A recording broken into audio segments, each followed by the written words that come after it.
Mummy जी, ये देखिए, मैं आपके और मेरे लिए ये साड़ियां लाई हूँ। ये बोलते हुए रजनी अपने हाथ में पकड़ी हुई थैलियों में से साड़ियां निकालने लगी। सुधा जी ने जैसे ही साड़ियां देखी, उनका मुंह फूल गया। वो बोली, बहू, मुझे तो बिल्कुल अच्छी नहीं लगी तुम्हारी लाई हुई साड़ियां। तुम जानती तो हो, मेरे लिए साड़ी हमेशा तुम्हारी ननद कामिनी ही लाती है। और मैं तो कहती हूँ तुम भी अपना दिमाग मत चलाया करो ज्यादा। तुम्हारी साड़ी भी कामिनी से ही मंगवा लिया करो। वो खुशी खुशी ला देगी बेचारी। तुम देखती तो हो वो कितना करती है इस घर के लिए, और उसकी पसंद भी हमेशा से अच्छी रही है। रजनी बहुत प्यार से अपनी सास और अपने लिए साड़ी लाई थी, मगर सुधा जी के मुंह से ये बात सुनकर रजनी का दिल फिर एक बार खट्टा हो गया। रजनी की शादी के बाद वो पहली बार खुद से कुछ खरीद कर लाई थी, मगर वो भी उसकी सास को पसंद नहीं आया। जबकि रजनी के मायके में तो सब रजनी की पसंद पर नाज करते हैं, पर यहाँ ना जाने मम्मी जी को मेरी पसंद क्यों पसंद नहीं आती। यही सोचते सोचते रजनी को उस दिन की बात याद आ गई, जब रजनी अपनी सास और ननद के साथ बैठी हुई थी और बाहर चूड़ियां बेचने वाला आया था। सुधा जी बोली, कामिनी, मुझे चूड़ियां खरीदनी है, चल बाहर से चूड़ियां ले लेते हैं। रजनी भी दोनों के साथ बाहर गई। रजनी को लाल रंग की चूड़ियां बहुत पसंद आई और कामिनी को गुलाबी। सुधा जी तब भी यही बोली, कामिनी गुलाबी कह रही है तो गुलाबी ही खरीद लेती हूँ। आखिरकार अब तक कामिनी की पसंद का ही तो पहनती आई हूँ। फिर सुधा जी बोली, कामिनी, तेरे लिए भी चूड़ियां खरीद ले बेटा, तूने भी तो पुरानी चूड़ियां पहन रखी हैं। कामिनी बोली, हाँ मम्मी, बहुत समय से नई चूड़ियां नहीं खरीदी हैं। सुधा जी ने जबरन बेटी के लिए भी नई चूड़ियां खरीद ली, मगर रजनी से किसी ने एक बार भी नहीं पूछा कि क्या उसे भी चूड़ियां चाहिए। रजनी ये माँ बेटी का ड्रामा अपने घर में कई दफा देख चुकी थी। उतने में सुधा जी के मोबाइल की घंटी बजी और रजनी की तंद्रा टूटी। उनकी बेटी कामिनी का ही फोन था। कामिनी का फोन आया नहीं कि सुधा जी बोल पड़ी, हो सके तो शाम को घर आजा बेटा, तेरी भाभी ना जाने कहां से साड़ियां उठा लाई है जो बदलवानी पड़ेंगी। शाम को तू आ जाती तो तेरी भाभी के साथ जाकर बदलवा देती। ये सब सुनकर रजनी उदास हो गई। रजनी की शादी को 1 साल से ऊपर हो चुका था, मगर अभी भी घर में सासू माँ के मुंह पर हमेशा उनकी बेटी कामिनी का ही नाम रहता। रजनी अपने घर के प्रति समर्पित एक समझदार बहू थी, मगर सुधा जी कभी रजनी को एक बहू वाला दर्जा दे ही नहीं पाई, क्योंकि उनके दिलो दिमाग में हमेशा उनकी बेटी कामिनी ही रहती। कामिनी जब भी मायके आती अपने साथ कठिनाइयों का खजाना लाती। ननद के मुंह से हमेशा एक नई कठिनाई सुनने को मिलती, जिस वजह से रजनी को भी उस पर दया आती। कामिनी का मायका और ससुराल दोनों ज्यादा दूर नहीं थे, इसलिए शाम को कामिनी अपने मायके आ गई। कामिनी के घर आते ही सुधा जी तुरंत उसके पास बैठ गई और बोली, बेटा कैसी है तू, और जमाई बाबू के व्यवहार में अब कुछ बदलाव है या नहीं? नहीं माँ, उनके व्यवहार में बदलाव आना होता तो आ गया होता कब का। मुझे नहीं लगता अब वे कभी बदलेंगे, कामिनी बोली। सुधा जी बोली, तू चिंता मत करना बेटा, हम लोग हमेशा तेरे साथ खड़े हैं। मम्मी, मुझे जरा 10,000 रुपए दे देना, मुझे अपने दोनों बच्चों की स्कूल फीस भी भरनी है, कामिनी ने कहा।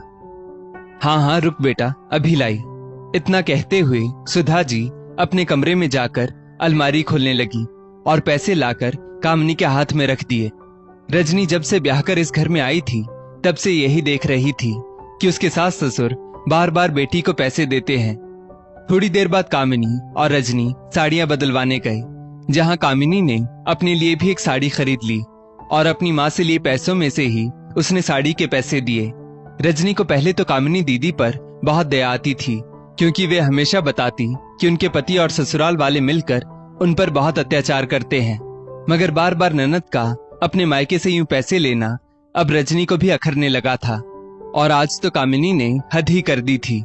जो पैसे उसने अपनी माँ से बच्चों की स्कूल फीस के नाम पर लिए थे, उन्हीं में से उसने अपने लिए इतनी महंगी साड़ी खरीद ली थी।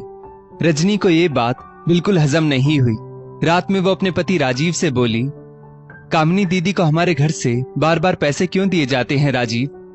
राजीव बोला, कामिनी दीदी का पति हितेश कामिनी दीदी और उनके बच्चों का खर्चा उठाता कहाँ है रजनी? दोनों पति पत्नी के संबंध बिल्कुल अच्छे नहीं हैं, इसलिए मम्मी पापा कामिनी दीदी और उनके बच्चों के सारे खर्चे उठाते हैं। और वैसे भी वो सारा पैसा मम्मी पापा का है, वे चाहे जिस पर भी खर्च करें। रजनी को ये सुनकर थोड़ा अचंभा लगा, क्योंकि माँ बाप के पैसों पर बेटे और बेटी दोनों का हक बराबर का होता है। अगर बेटी दुखी है तो उसके प्रति फर्ज निभाना माँ बाप का कर्तव्य है, किंतु अपने बेटे के लिए पैसे बचाना भी तो उनका फर्ज है। नवरात्रि चल रही थी और 3 दिन बाद घर में माता जी का कीर्तन था, जिसकी तैयारी में रजनी सुबह से लगी हुई थी। सभी आस पड़ोस वालों और रिश्तेदारों को आने का न्योता दे दिया गया था। माता जी के कीर्तन में रजनी ने सभी का खूब अच्छे से स्वागत किया। भजन कीर्तन से लेकर खाना पीना, एक एक चीज का रजनी ने बहुत ध्यान रखा। अंत में सारे रिश्तेदारों ने रजनी की बहुत तारीफ की। उस दिन सुधा जी को भी रजनी पर गर्व महसूस हुआ। कीर्तन में कामिनी और उसके पति हितेश भी आए हुए थे। दोनों दूर बैठकर अपनी ही बातों में मग्न थे और दोनों बहुत हंस हंसकर बातें कर रहे थे। उन दोनों को देखकर रजनी सोचने लगी, इन दोनों को देखकर बिल्कुल भी नहीं लगता कि इन दोनों के बीच ऐसा भी कोई मनमुटाव होगा। और आखिर दुनिया में ऐसा कौन सा पति होगा जो अच्छा खासा कमाते हुए भी अपनी पत्नी और बच्चों का खर्च ना उठाए।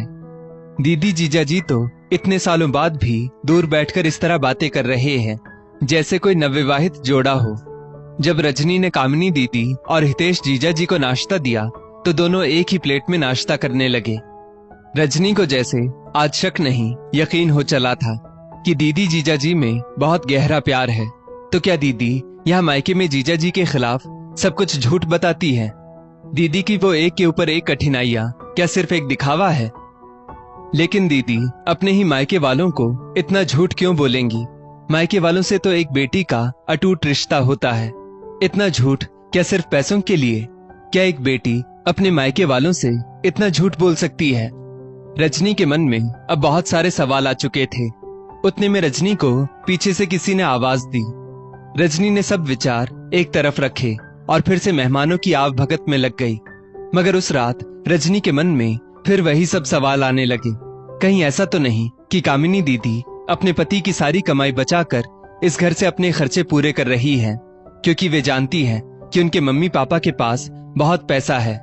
हितेश जीजू और कामिनी दीदी दोनों को देखकर बिल्कुल नहीं लग रहा था कि उन दोनों के बीच का रिश्ता सामान्य नहीं है।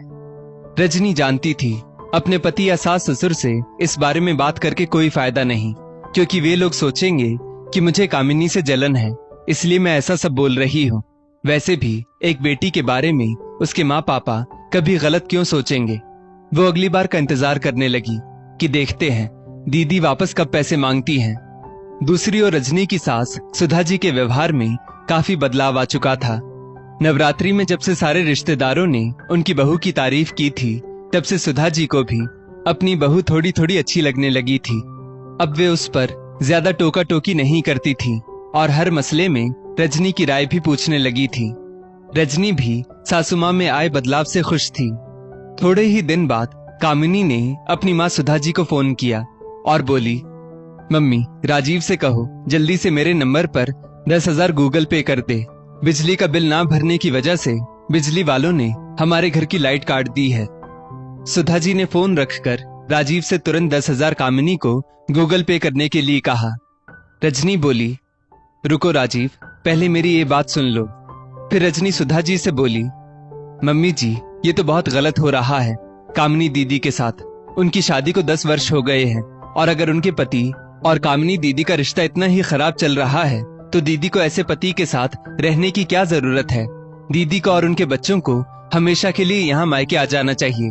वैसे भी उनका सारा खर्च हम ही तो उठाते हैं और हमें उनके पति के खिलाफ कंप्लेन भी करनी चाहिए। ऐसे आदमी के साथ रहकर दीदी का क्या फायदा, जो ना दीदी को प्यार देता है और ना पैसे। मैं तो कहती हूँ मम्मी जी, हमें उन दोनों का तलाक करवा देना चाहिए। कम से कम कामिनी दीदी का ऐसे आदमी से पीछा तो छूटेगा और दीदी हमेशा यहाँ मायके में रहेंगी तो उन्हें हमारा सपोर्ट भी मिलता रहेगा। वहाँ दूर बैठे बैठे ना जाने बेचारी कितनी परेशान होती होंगी और कितनी ही बातें हमसे कह भी नहीं पाती होंगी। सुधा जी को भी अपनी बहू की बात बिल्कुल सही लगी और वे बोली, हाँ बहू तुम बिल्कुल सही कह रही हो। वैसे भी कामनी पहले से इतनी दुखी है, जब भी फोन करती है रोती रहती है। बेचारी को एक पल के लिए भी सुख नहीं मिला उस आदमी से। ऐसे निर्लज आदमी के साथ रहने से क्या फायदा जो मेरी बेटी को हर पल नीचा दिखाता है। रुको मैं अभी फोन लगाती हूँ कामिनी को और कह देती हूँ कि हमेशा के लिए छोड़ दे ऐसे पति को। काश ये बात पहले ही मेरे दिमाग में आ गई होती तो मेरी बेटी को इतने दुख नहीं देखने पड़ते।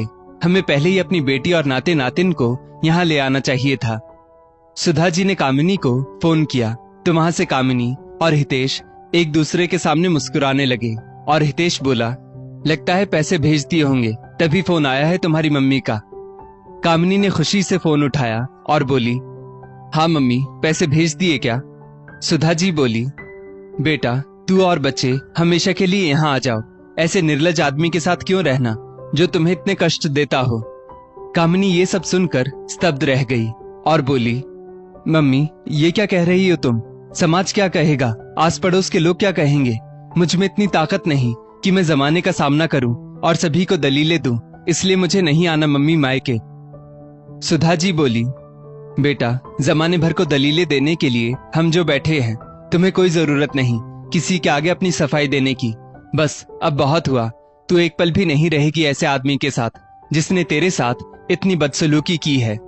दरअसल गलती हमारी ही थी जो सब कुछ जानते हुए भी तुझे ऐसे आदमी के साथ रहने दिया।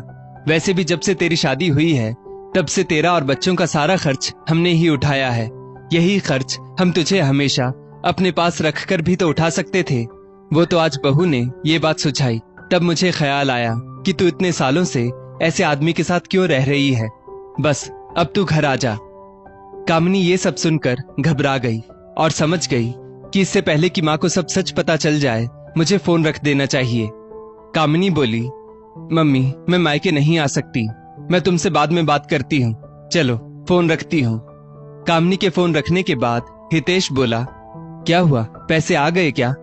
कामिनी बोली, पहले की बात और थी हितेश, अब वहां मेरी भाभी आ चुकी है जिसने शायद हमारी ये चालाकी पकड़ ली है। अब हमारे पास कोई पैसे वैसे नहीं आने वाले। हमारी भलाई इसी में है कि अब हम वहां से पैसे ना लें। इसके बाद कुछ दिनों तक तो कामिनी मायके भी नहीं आई।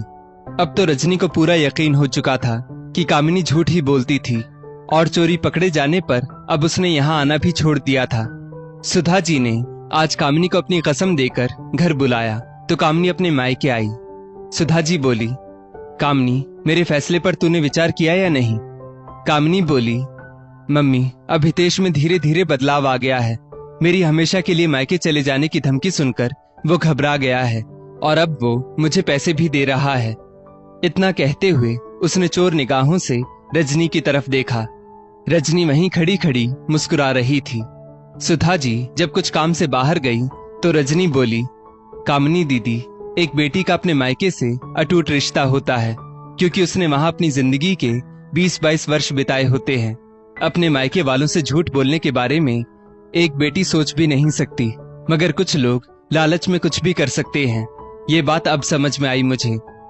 कामिनी बोली, रजनी प्लीज ये बात मेरे माता पिता या भाई किसी को मत बताना, उन सबका मुझ पर से विश्वास उठ जाएगा। रजनी बोली, दीदी मैं जानती हूँ, इसलिए तो अब तक मैंने किसी से कुछ नहीं कहा है। मैं भी नहीं चाहती कि एक माता पिता जो अपनी बेटी पर इतना भरोसा करते हैं उनका उस भरोसे पर से विश्वास उठ जाए। दोस्तों कभी कभी कुछ लोग लालच में इतने अंधे हो जाते हैं कि अपनों के भरोसे का गलत फायदा उठाने लगते हैं, मगर वे ये भूल जाते हैं कि 100 दिन लोहार के एक दिन सोनार का। झूठ को कितना भी लाग लपेट के बोल लिया जाए, झूठ एक दिन पकड़ा ही जाता है। इस स्टोरी को लेकर आपकी क्या राय है नीचे कमेंट करके जरूर बताइएगा और ऐसी ही और भी बेहतरीन वीडियोस के लिए हमारा पेज जरूर फॉलो करें। धन्यवाद।